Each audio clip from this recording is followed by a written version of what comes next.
El colapso no comenzó con la caída de los precios. Comenzó con el silencio, no con el pánico, no con titulares. Silencio, la tranquila ausencia de compradores donde antes había millones. A principios de 2026, Redfin confirmó lo que el mercado llevaba meses susurrando.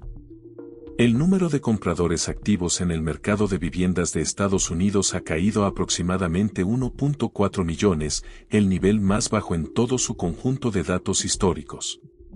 Esa cifra por sí sola sitúa el entorno de demanda actual en la misma categoría psicológica que 2008. Aunque la estructura de este colapso es completamente diferente, en aquel entonces la demanda desapareció porque el crédito falló. Hoy la demanda está desapareciendo porque la participación misma se ha vuelto matemáticamente irracional. Esto no es un ciclo que simplemente gira. Es un mercado que está siendo forzado a repreciarse contra la gravedad económica. La métrica más desestabilizadora de Redfin no es simplemente el bajo volumen de compradores. Es el creciente desequilibrio entre vendedores y compradores. La plataforma ahora reporta aproximadamente un 37% más de vendedores que compradores en todo el país. El mayor excedente en más de una década. Ese número replantea todo el mercado. La vivienda no se corrige cuando los precios bajan. Se corrige cuando los vendedores superan en número a los compradores durante el tiempo suficiente como para que la negación se vuelva insostenible. Ese umbral ya ha sido cruzado. La consecuencia de este desequilibrio no es teórica. Las ventas pendientes de viviendas han seguido cayendo, terminando el año anterior con una baja de alrededor del 6% interanual. En un mercado que supuestamente se había estabilizado gracias a recortes de tasas y narrativas de normalización, las transacciones siguen contrayéndose. Eso nos dice que algo estructural se está desplegando bajo la superficie. Las caídas de precios no están siendo causadas por miedo. Están siendo causadas por ausencia. Sin embargo, los vendedores colectivamente aún no han interiorizado este cambio. En gran parte del país, las casas siguen siendo listadas con valuaciones ancladas en la psicología de 2022 y 2023. Los vendedores no están respondiendo a la demanda. Están respondiendo a la memoria. Los listados entran rutinariamente al mercado con precios para condiciones que ya no existen, luego permanecen 60, 90, a veces 180 días sin interés significativo. Cuando la realidad irrumpe, no aparece como un crash repentino. Aparece como vacilación, retiro de listados y relistados. A finales de 2025, Realtor.com reportó un aumento en lo que la industria llama delistings, propiedades retiradas del mercado tras no venderse. Esto no es señal de confianza. Es señal de negativa. En lugar de bajar precios para alinearse con la demanda, los vendedores están optando por retirar inventario y esperar, creyendo que el tiempo en sí mismo rescatará la valuación. Ese comportamiento no está distribuido uniformemente. Mercados como Miami, Denver y Houston vieron algunos de los aumentos más pronunciados en listados, lo que indica que la resistencia psicológica es más intensa precisamente en las regiones que experimentaron la mayor apreciación previa de precios. Un patrón más revelador ha surgido junto con los delistings, el listado simultáneo de propiedades tanto para venta como para renta. Este comportamiento de estrategia dual señala que los vendedores ya no están seguros de si son poseedores de activos o operadores forzados. La propiedad ya no es un depósito de valor a largo plazo. Se ha convertido en un problema táctico que hay que gestionar. Así es como se comportan los mercados inmobiliarios de final de ciclo, no con colapso, sino con indecisión. Pero la psicología de los vendedores es solo un lado del desequilibrio. La transformación más profunda está en la estructura misma de la propiedad de vivienda. Durante varios años después de la pandemia, el mercado inmobiliario estuvo estabilizado artificialmente por lo que se conoció como el efecto de bloqueo hipotecario, Mortgage Locking Effect. Durante la ola de refinanciamientos de 2020 a 2022, decenas de millones de propietarios aseguraron tasas hipotecarias por debajo del 3%. Algunos incluso por debajo del 2.5%. El resultado fue una clase de propietarios con pagos tan por debajo de las rentas de mercado prevalecientes que vender se volvió económicamente irracional. Los listados colapsaron no porque la gente quisiera quedarse, sino porque no podían permitirse irse. Esa era ahora se está desvaneciendo. Antes de la pandemia, hasta el 40% de los titulares de hipotecas en Estados Unidos tenían tasas del 6% o más. Para 2021, ese número había caído a aproximadamente el 7% gracias a la ola de refinanciamientos. Ese fue el pico de la distorsión por bloqueo. Pero desde entonces, a medida que las casas han seguido cambiando de manos y las tasas se han normalizado al alza, la composición de los titulares de hipotecas ha cambiado dramáticamente. Para 2025, más del 21% de los titulares de hipotecas volvían a pagar tasas del 6% o más, superando ya la proporción de prestatarios con hipotecas por debajo del 3%, que ahora ha caído a alrededor del 20%. Ese cruce importa. Marca el momento en que el mercado pasa de estar estructuralmente congelado a estructuralmente fluido. Los propietarios con tasas cercanas a los niveles de mercado ya no tienen una razón económica para permanecer anclados indefinidamente. Sus pagos ya son comparables a las rentas. Su costo de oportunidad por vender ha desaparecido. Esto significa que la supresión de listados que definió la era post-pandemia de la vivienda ahora está terminando, no de forma abrupta, sino de manera constante. Y a medida que este desbloqueo estructural de oferta comienza, choca con una demanda históricamente débil. La consecuencia es una compresión de precios inevitable. No uniforme, no instantánea, pero sí estructural. El mercado ya está señalando dónde comienza esta compresión. Los condominios, históricamente el segmento más sensible a las tasas de interés y dependiente de liquidez, se han convertido en la primera línea visible de fractura. Los precios nacionales de condominios han comenzado a caer a un ritmo más rápido que las casas unifamiliares, lo que ha llevado a importantes publicaciones financieras a describir el entorno actual como el mercado de condominios más débil desde 2012. Esto no es casual. Los condominios responden primero porque sus compradores dependen más del apalancamiento. Sus cuotas introducen incertidumbre de costos continuos y su lógica de inversión colapsa más rápido cuando el flujo de caja ya no cubre los gastos. En muchas áreas metropolitanas importantes, las cuotas de HOA de condominios ahora oscilan rutinariamente entre $400 y $600 al mes. En algunos mercados de Florida, las cuotas que superan los $1,000 e incluso los $1,700 se han vuelto cada vez más comunes debido al seguro, requisitos de reservas estructurales y cambios regulatorios posteriores al colapso de Surfside. Esas cuotas solas pueden rivalizar o superar la porción de intereses de un pago hipotecario. Cuando las cuotas de HOA suben más rápido que las rentas, la lógica de inversión se rompe. Cuando suben más rápido que los ingresos, la ocupación por propietario se rompe. Por eso los condominios están repreciándose primero. La volatilidad de precios confirma esta vulnerabilidad. En el centro de St. Petersburg, Florida, por ejemplo, un condominio de 2 habitaciones recientemente se repreció de aproximadamente $540,000 a alrededor de $299,000, una reducción que supera el 45%.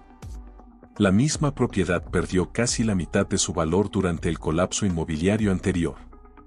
Los condominios no bajan suavemente. Se quiebran. Y están quebrándose de nuevo. Este reprecio no está aislado. En Nashville, propiedades que antes eran de renta están siendo convertidas en condominios y viceversa, reflejando la incertidumbre de los desarrolladores sobre qué mercado sigue siendo más viable. Cuando las estrategias de propiedad y renta comienzan a revertirse dentro de las mismas estructuras, es señal de que ninguno de los dos lados está funcionando normalmente.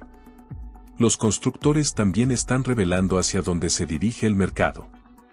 La construcción nueva históricamente lidera los ciclos de precios porque los constructores no pueden deslistar. No pueden esperar. Tienen que vender inventario para mantener flujo de caja y evitar estrés en el balance. En múltiples regiones, los constructores ahora están recortando precios, ofreciendo buy-downs de tasas e introduciendo incentivos no relacionados con el precio para despejar inventario. Este comportamiento no ocurre en mercados estables. Ocurre cuando las expectativas a futuro ya no respaldan las valuaciones anteriores.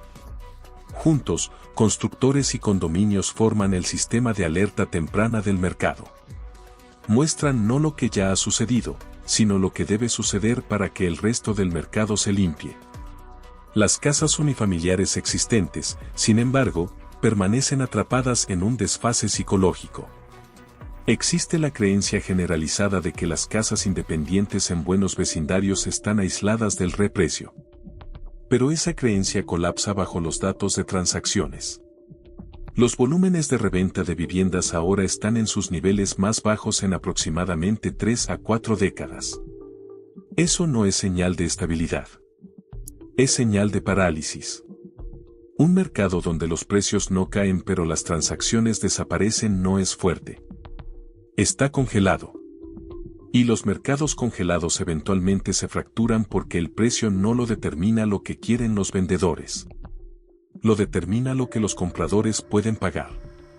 Y los compradores en 2026 no pueden pagar lo que los vendedores están pidiendo, no por miedo, sino por aritmética. Los pagos hipotecarios en una vivienda de precio medio en Estados Unidos ahora superan rutinariamente los $2.500 al mes con 20% de enganche. En áreas metropolitanas de alto costo, esa cifra supera ampliamente los $4.000. Mientras tanto, el ingreso medio real de los hogares sigue por debajo de $80.000. Esa brecha no puede cerrarse con optimismo, incentivos o narrativas. Solo puede cerrarse con reprecio. Por eso el mercado no está esperando a las tasas. Está siendo forzado a reconciliar la asequibilidad con la realidad. Esa reconciliación ya comenzó. Aproximadamente la mitad de los mercados de vivienda de Estados Unidos están registrando caídas de precios interanuales. En varias regiones, esas caídas ya están en doble dígito.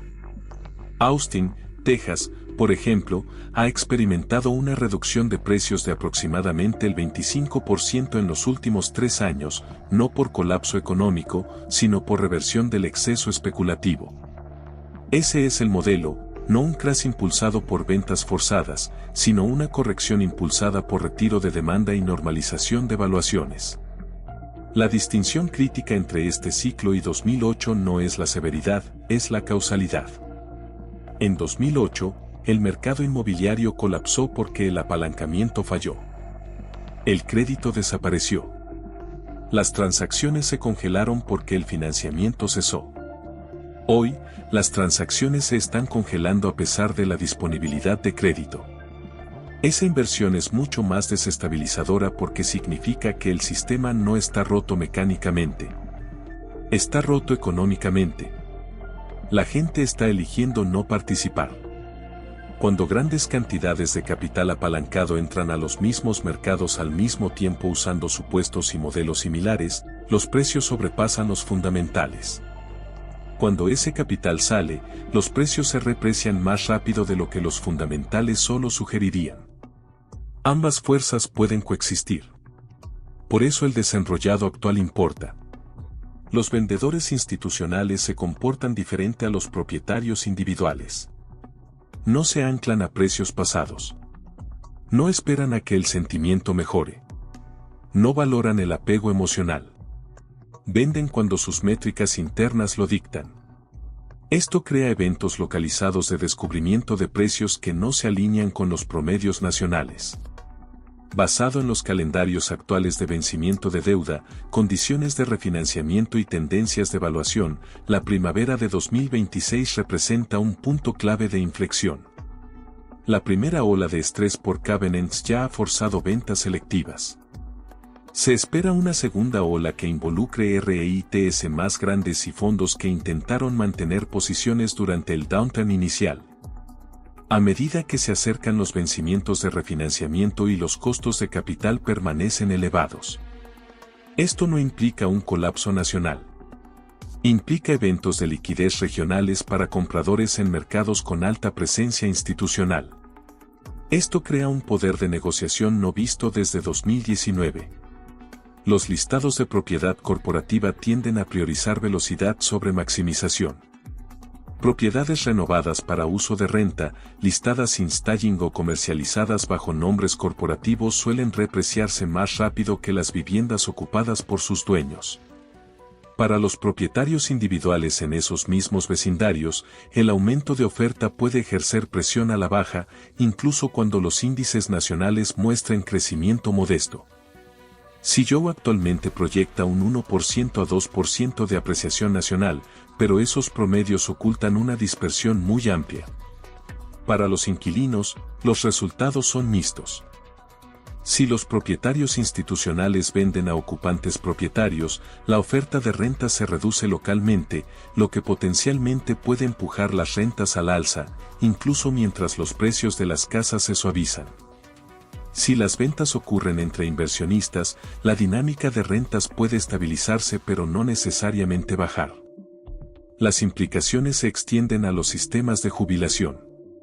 Durante el periodo 2021 a 2022, muchos fondos de pensiones aumentaron su exposición al sector inmobiliario bajo la suposición de que la propiedad residencial ofrecía protección contra la inflación y baja volatilidad. Fondos como CalPRS, el Sistema de Jubilación de Maestros de Texas y fondos estatales de Florida asignaron miles de millones de dólares a estrategias de bienes raíces residenciales cerca del pico del mercado. Varios de estos fondos han reportado ahora sus primeros retornos negativos en bienes raíces desde 2009, con orientación futura que indica presión continua al menos hasta 2026. Esto no amenaza la solvencia de las pensiones, pero reduce los beneficios de diversificación en un momento en que los mercados de acciones también son volátiles. Para los participantes más jóvenes, este entorno eventualmente podría ofrecer oportunidades de reingreso a valuaciones más realistas. Para los jubilados, subraya la importancia de entender la concentración de asignación en lugar de asumir que el sector inmobiliario es inherentemente estable. La lección más amplia es estructural, no ideológica. La vivienda no se volvió inestable porque existen instituciones. Se volvió inestable porque grandes grupos de capital apalancado entraron simultáneamente a los mismos mercados, respaldados por deuda históricamente barata, financiada en parte por sistemas de jubilación diseñados para estabilidad más que para timing. El desenrollado que ahora está en marcha no es un colapso. Es una reasignación de riesgo de vuelta al sistema, concentrada donde se acumuló el exceso más rápido. Las escaseces de oferta permanecen sin resolver. La asequibilidad sigue bajo presión, pero el timing y la concentración del apalancamiento importan especialmente cuando se cruzan. Esto es lo que pasa cuando la vivienda deja de ser refugio y se convierte en una operación financiera sincronizada. Y toda operación eventualmente debe liquidarse. La liquidación está ocurriendo ahora en silencio, región por región, trimestre tras trimestre. Para cuando se vuelva obvio para todos, el ajuste ya estará completo.